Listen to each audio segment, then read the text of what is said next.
കഴിഞ്ഞ ദിവസമാണ് അതിമനോഹരമായി നവീകരണം പൂർത്തിയാക്കിയ കോട്ടപ്പുറം മഹൽ ജുമാ മസ്ജിദ് നാടിനായി തുറന്നു നൽകിയത്. വൈകിട്ടോടെ പ്രൗഢമായ വേദിയിൽ പ്രമുഖരും സദസ്സിൽ നാട്ടുകാരും തുടങ്ങി നിരവധി പേരാണ് ചടങ്ങിനായി എത്തിച്ചേർന്നത്. ഉദ്ഘാടന ചടങ്ങിനോടനുബന്ധിച്ച് രണ്ടാം ദിവസം ഒരുക്കിയ മതപ്രഭാഷണ വേദിയും നിറഞ്ഞു കവിഞ്ഞിരുന്നു. ഒത്തുകൂടിയവരെല്ലാം ഒരുമിച്ചിരുന്ന് സൗഹൃദം പങ്കിട്ടും പള്ളിയുടെ വിശേഷങ്ങൾ പറഞ്ഞും പഴയ ഓർമ്മകൾ പുതുക്കിയും ഇരുന്നപ്പോൾ കൂട്ടിനായി ചായയും പലഹാരങ്ങളും ഉണ്ടായിരുന്നു.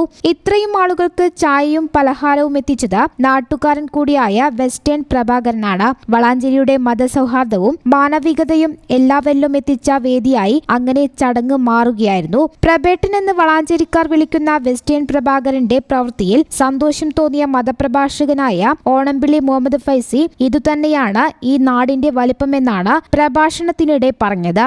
അതൊക്കെ തന്നെയല്ലേ ഈ നാടിന്റെ ഒരു വലിപ്പം. പ്രിയപ്പെട്ട പ്രഭേട്ടൻ അങ്ങനെ കൂടി എഴുതിയത്. പ്രഭാകരൻ എഴുതാൻ അവർക്ക് മനസ്സിലാന്നർത്ഥം. പ്രിയപ്പെട്ട പ്രഭേട്ടൻ ഈ ചായയും സ്നാക്സും കൊടുക്കുമ്പോൾ അങ്ങനെയൊക്കെ കുറെ മനുഷ്യരുണ്ട് കേട്ടോ.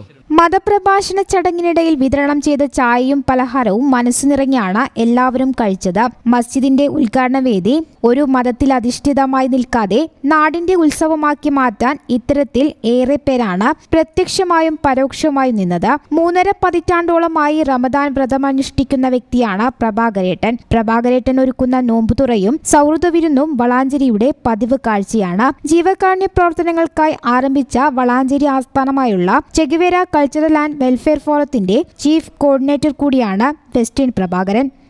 ഈ channel news Valanchery. Kavita Gold and Diamonds. Choose your special.